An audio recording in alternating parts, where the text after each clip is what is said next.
Губернатор Курганской области Вадим Шумков не так давно в своей прямой трансляции заявил, что вопрос о добыче урана в регионе закрыт. Вопрос закрыт. Он сказал, что добывать уран будут, ведь Росатом, чьей дочкой является наш Далур, госкорпорация, а значит государство. Что такое Росатом? Крупнейшая государственная корпорация. По сути, государство. Вадим Михайлович уверяет, что уран – ядерный щит страны, и без него нечем будет защищаться. Не добывать это сырье не получится. Извините, чем будем защищаться? От кого?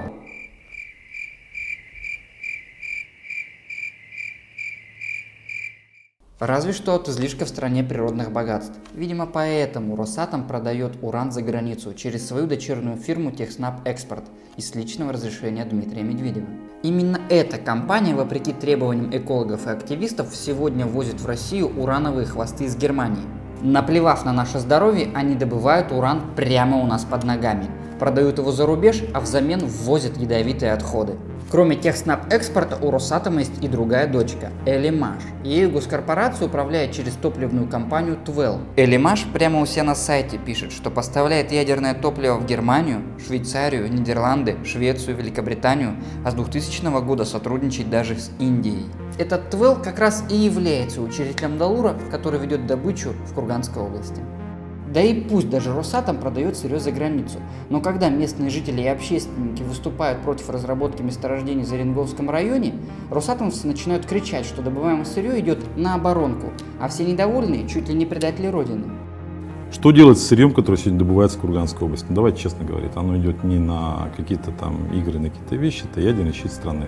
Пора пролить на это дело чистую водицу. Куда же идут деньги от продажи наших ресурсов? На финансирование Фонда национальное интеллектуальное развитие дочери Путина, Катерины Тихоновой.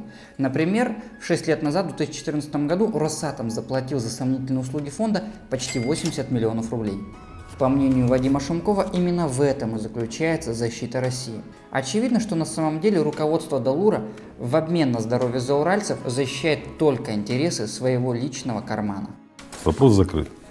Губернатор уверяет, что метод добычи урана подземным выщелачиванием самый лучший. Это и правда хороший метод добычи урана, вот только используют его в песчаниках, а никак не на полях сельхозназначения, прилегающих к Тоболу. Вопрос закрыт.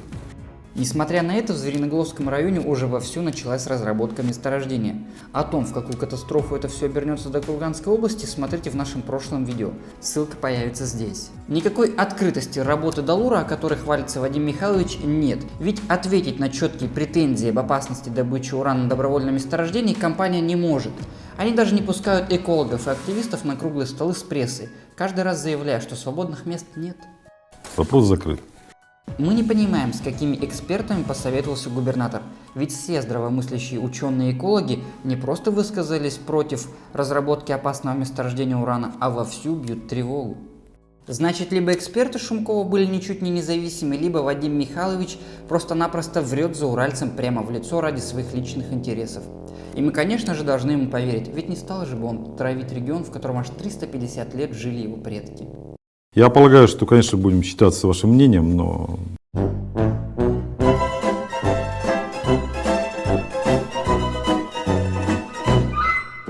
Вот только сейчас своих родственников и детей Вадим Шумков перевозить в Курган не спешит. Старшая дочь губернатора Мария живет и учится в Москве. Старший сын Иван недавно служил в президентском полку в столице. Родители Вадима Михайловича прямо заявляют, что основное время живут в Тюмени.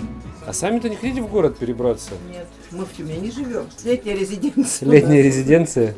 Да, ну, полгода там, полгода здесь.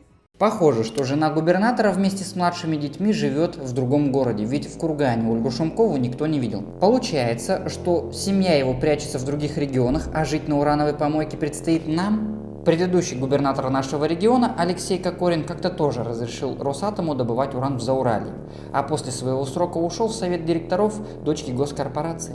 А что пообещали вам, Вадим Михайлович, стоит ли это того, чтобы поставить жизни сотен тысяч жителей Зауралья и их детей под угрозу? Или вам до этого нет дела, ведь ваши родственники в безопасности?